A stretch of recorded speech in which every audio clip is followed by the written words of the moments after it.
एक समय महात्मा बुद्ध के एक शिष्य ने बुद्ध से पूछा, हे भगवान, कर्म क्या है? यह सुनकर महात्मा बुद्ध मुस्कुराए और बोले, वत्स, आज मैं तुम्हें एक कहानी सुनाता हूँ। इस कहानी के माध्यम से तुम समझ जाओगे कि कर्म क्या है। सुनो पुत्र, किसी राज्य में एक राजा राज्य करता था। एक दिन वह अपने मंत्री के साथ देश का भ्रमण करने के लिए निकला। भ्रमण करते करते राजा और मंत्री एक बाजार में पहुंच गए। उसी बाजार में चंदन की लकड़ी की एक बड़ी सी दुकान थी। अचानक ही राजा की नजर उस दुकान के दुकानदार पर पड़ी और उस दुकानदार को देखते ही राजा के मन में यह विचार आया कि कल मैं इस दुकानदार को फांसी की सजा दे दूंगा। थोड़ा आगे जाने पर राजा ने अपने मन का यह विचार मंत्री को बताया। राजा की यह बात सुनकर मंत्री बहुत चिंतित हो गया। वह यह सोच में पड़ गया कि उस दुकानदार की क्या गलती है जो राजा के मन में उसे फांसी देने का विचार आया। कुछ देर के बाद राजा और मंत्री भ्रमण करने के पश्चात राजमहल वापस लौट गए। परंतु उस रात चिंता के कारण मंत्री को रात भर नींद नहीं आई।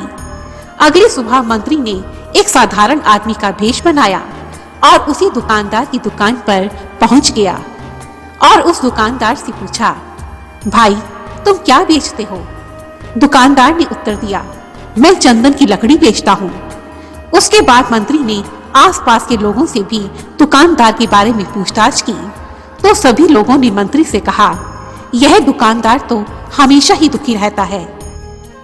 मंत्री वापस उसी दुकानदार के पास गया और पूछा, तुम इतने दुखी क्यों रहते हो?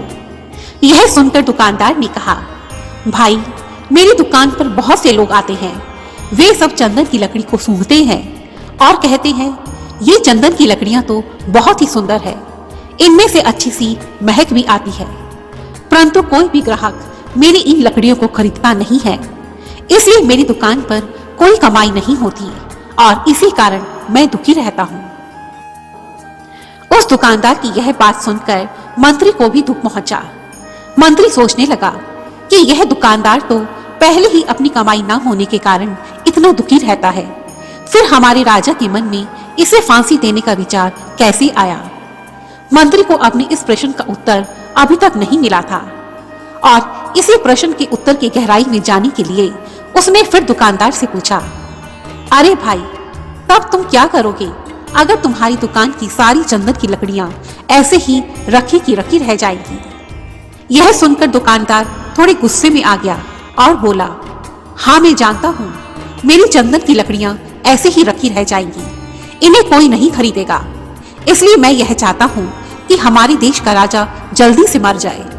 अगर वह जल्दी से मर जाएगा तो मैं उसके दाह संस्कार के लिए अपनी चंदन की लकड़ियां राज दरबार में बेच दूंगा, जिससे कि मुझे बहुत अच्छे पैसे मिल जाएंगे और तब इस बाजार के अतिरिक्त इस राज्य के दूसरे धनी मंत्री और साहूकारों को भी मेरी इस चंदन की लकड़ी की दुकान के बारे में पता चल जाएगा, जिससे कि वे सब भी मेरी दुकान से चंदन की लकड़ी खरीदने के लिए आएंगे और मेरी अच्छी कमाई हो जाएगी।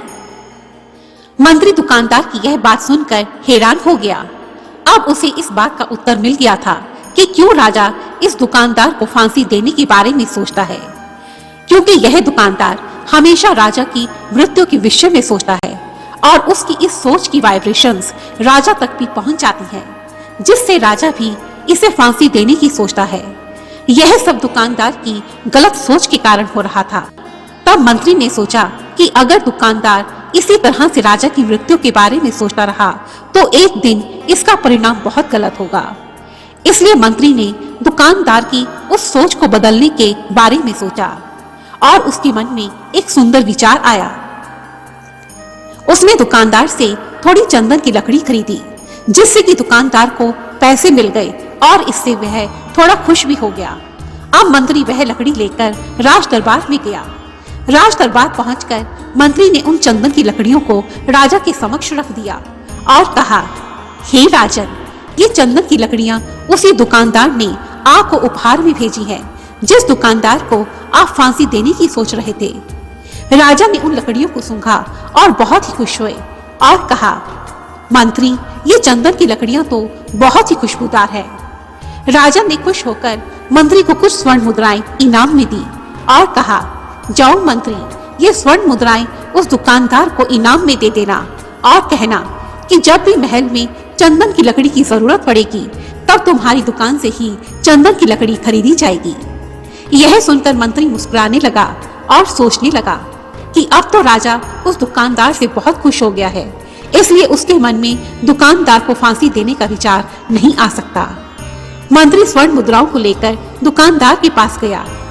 उधर राजा इस सोच में पड़ गया कि जिस दुकानदार को मैं फांसी देने की सोच रहा था उसी ने मेरे लिए यह सुंदर उपहार भेजा है।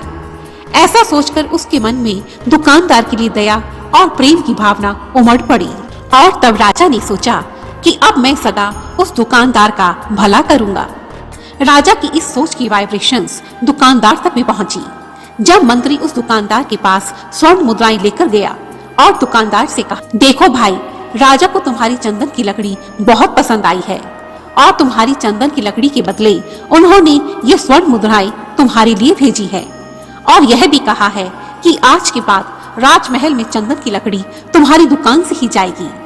मंत्री की यह बात सुनकर दुकानदार बहुत ही खुश हो गया।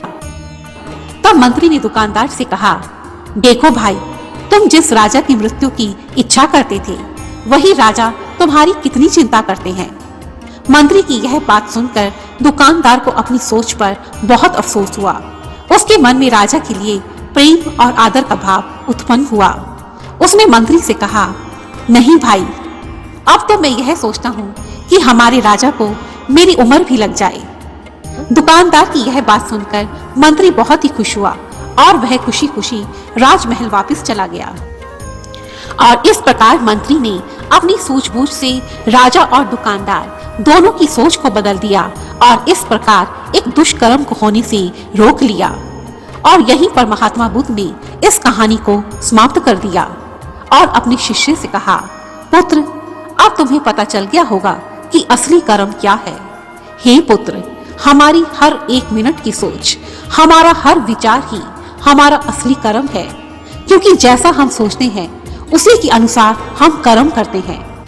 यदि हमारी सोच अच्छी है, हम अच्छा सोच रहे हैं, तो हम अपना कर्म भी अच्छा ही करेंगे।